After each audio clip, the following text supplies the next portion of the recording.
wabarakatuh. Salam. Perkenalkan saya Wilson Ramadan. Saya Kevin Okaraditya.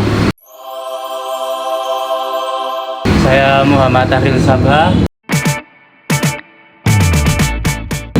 Kita dari kelompok 3 dengan Bapak siapa Pak? Suli.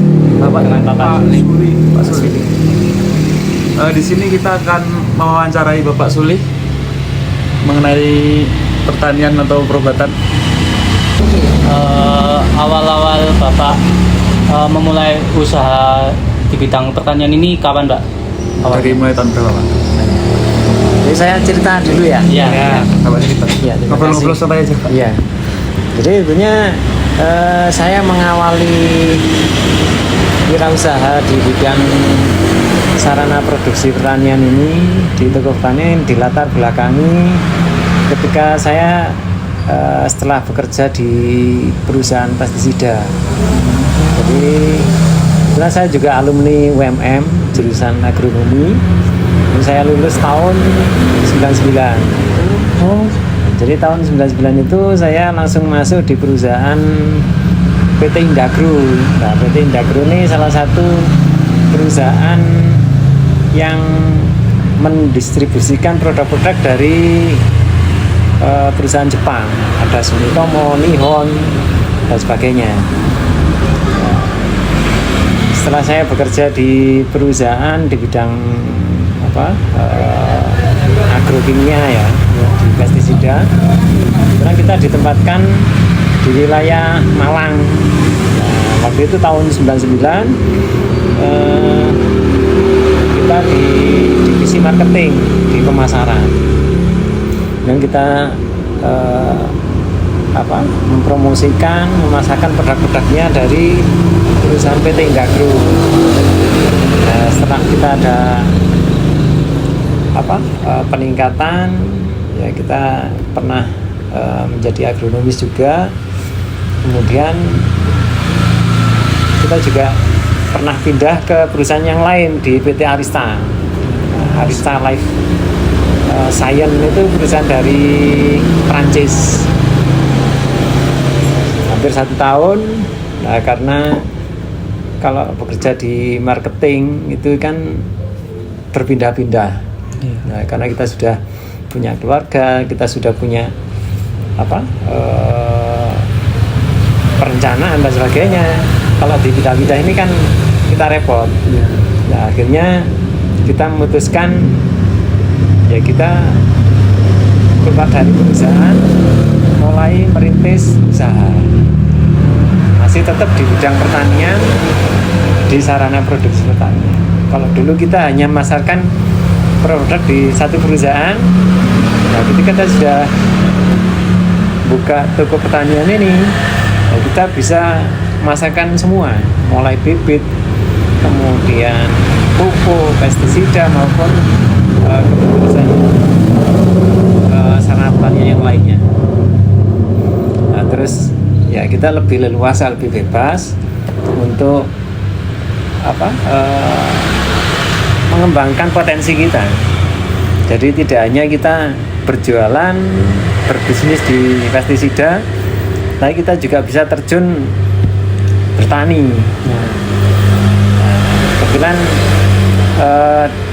di wilayah kita itu kan di Kota Batu ada apel, ada stroberi, ada jeruk, ada bunga, ada sayur, jadi lengkap. Jadi itu yang potensi kita kembangkan. Nah, kebetulan saya domisilinya di Desa Panderjo. Nah, di situ ada potensi stroberi. Waktu itu kita masuk di desa menjadi ketua Gapoktan, yang mengangkat ikonnya desa ini menjadi desa stroberi, jadi kampung stroberi.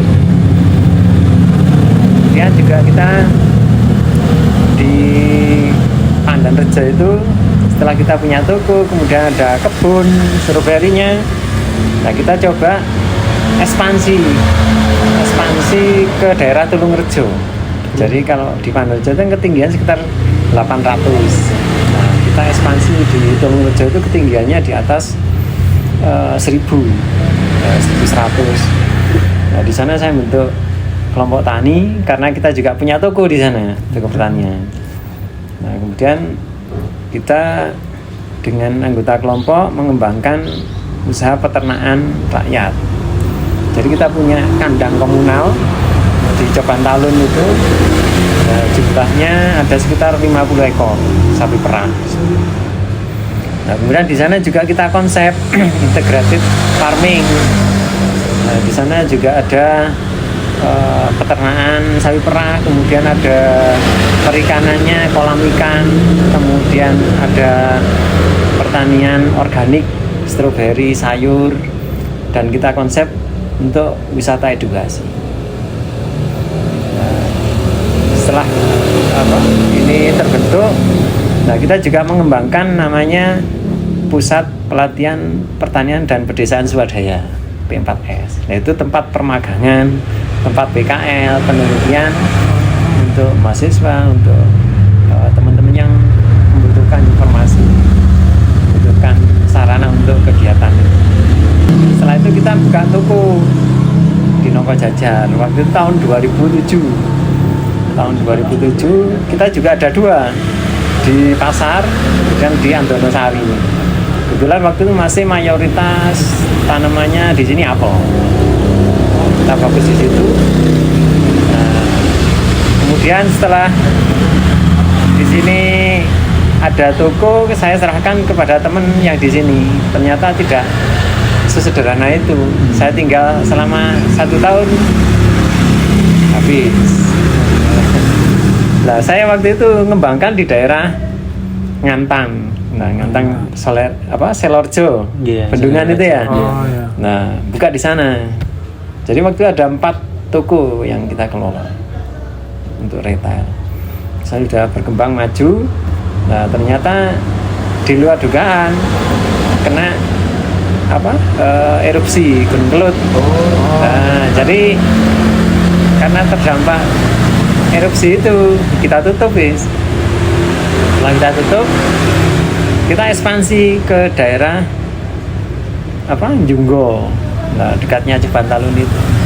Nah, itu mulai kita buka toko lagi di sana.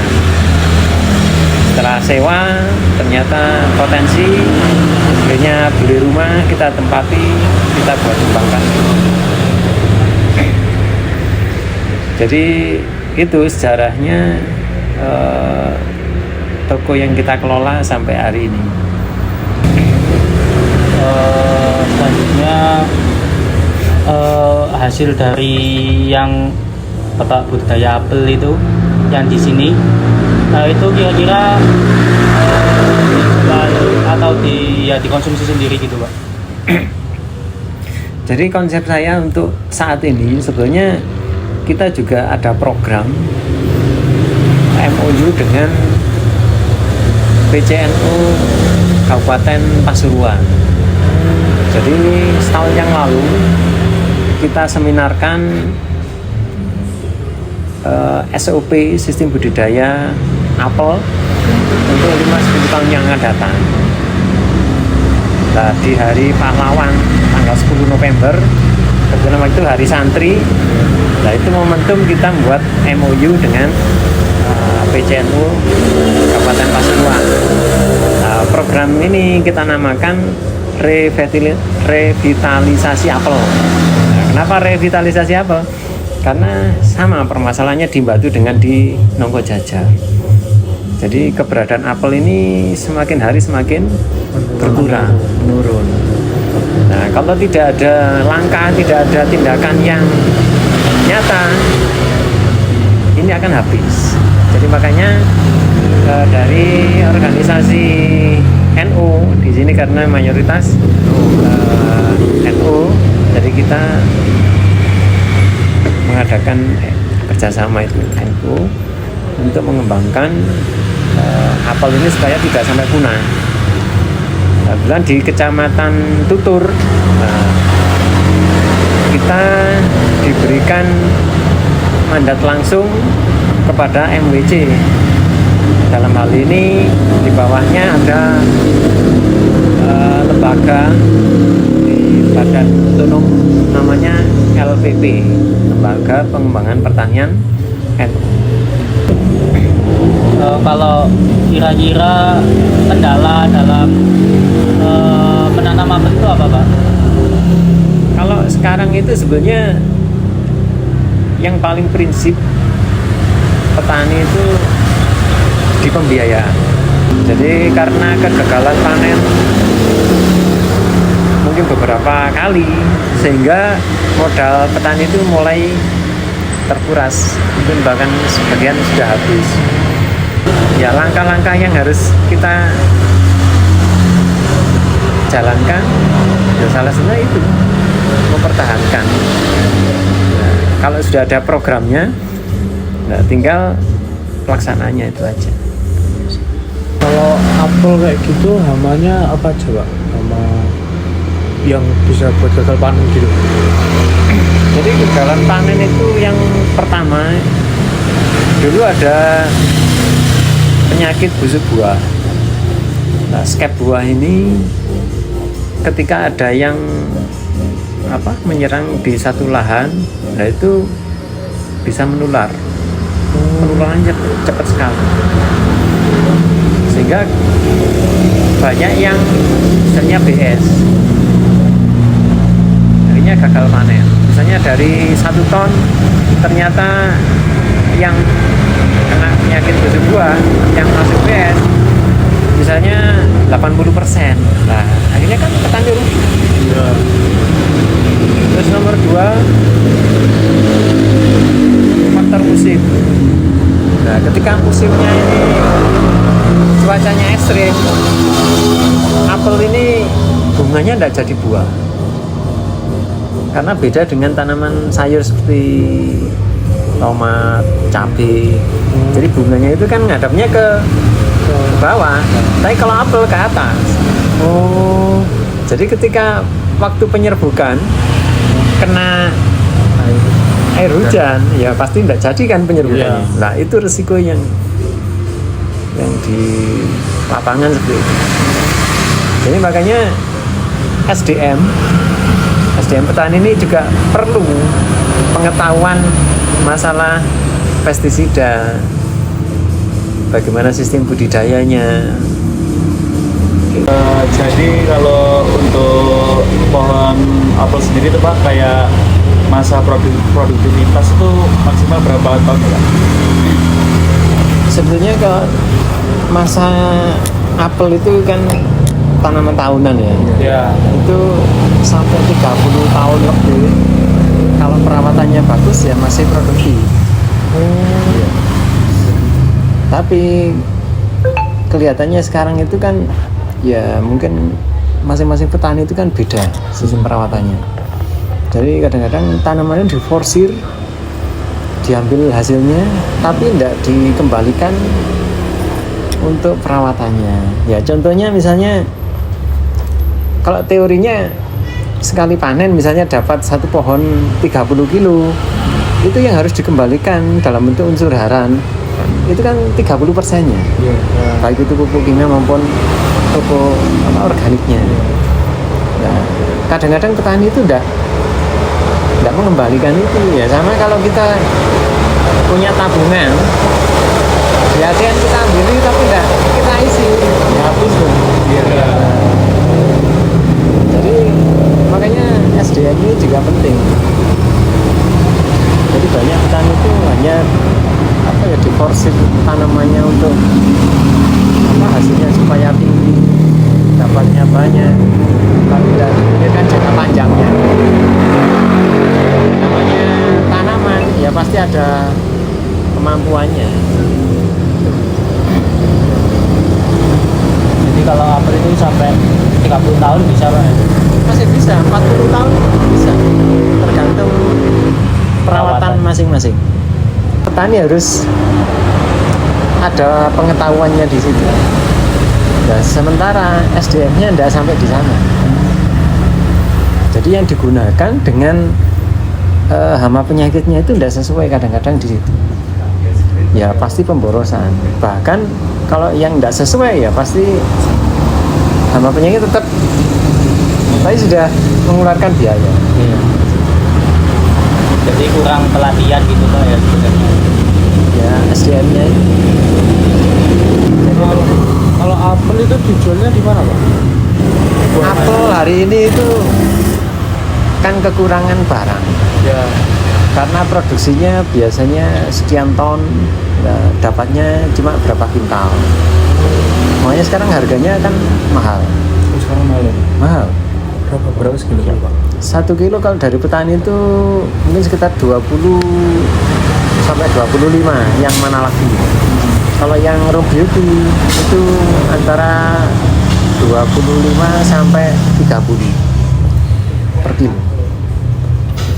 Nah, ketika harga di tingkat petani sudah sampai sekian, sebelumnya kalau petani bisa produksi sekian ton, ya pasti makmur. Nah, kenapa apel jatuh? Petani apel kemarin sempat gagal karena harganya murah. Harganya di atas 5.000 sampai 8.000, ya kisaran di bawah 10.000 lah. Ya pasti nggak nutup. Per kilo itu Pak. Iya. Jadi dengan biaya yang harus dikeluarkan untuk pupuk, untuk pestisidanya, tenaga kerjanya. Nah di tingkat petani itu harganya cuma 5.000, 6.000. Itu kan ya apa ya? Ya nggak seimbang.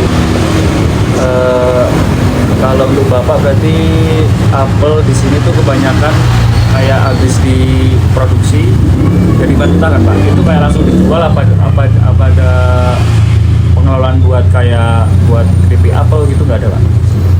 Jadi kalau dari tingkat petani ke pedagang itu ya pasti dijual semua.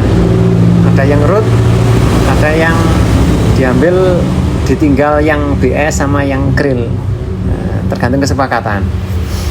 Kalau diambil semua dari pedagang, nanti kan dari pedagang itu di grade A, B, C sama yang krill atau BS. Nah, yang fresh ya pasti dijual masing-masing, yang supermarket ukuran ini, yang pasar biasa ini. Kemudian untuk olahan, misalnya yang BS, yang krill itu ya untuk apa? Minuman sari buah. Oh iya, ya kayak gitu. Terus untuk keripik, untuk cuka. Jadi itu. Jadi tidak ada yang terbuang sebenarnya sekarang ini. Ada kegiatan tersendiri gitu Pak.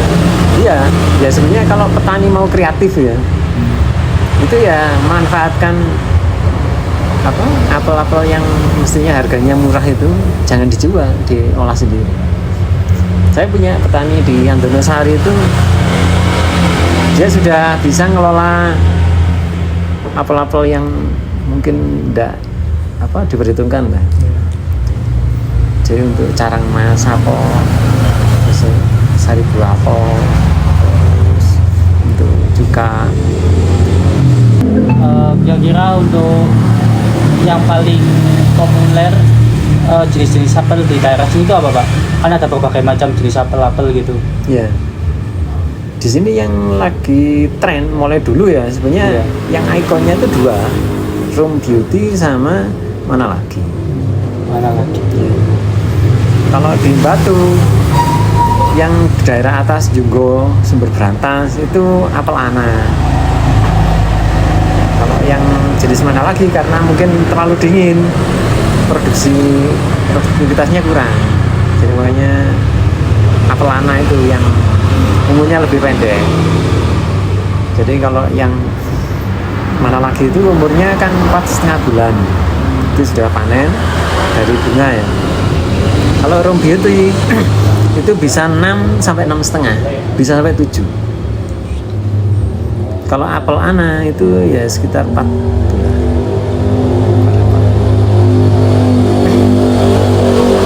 Makanya harganya beda. Yang apel ana mana lagi, yang beauty. Yang mahal yang mana juga? Yang paling mahal? Yang Room Beauty, yang dikatakan apel Malang itu sebenarnya ya yang room beauty. Iya, yang hijau-hijau itu. Yang merah ada hijaunya. Oh. Terus ada yang hampir semua merah, itu tergantung petaninya sebenarnya. Jadi ada yang disilangkan namanya Royal Red, itu hampir semuanya merah. Itu ukurannya kalau di sini bisa besar.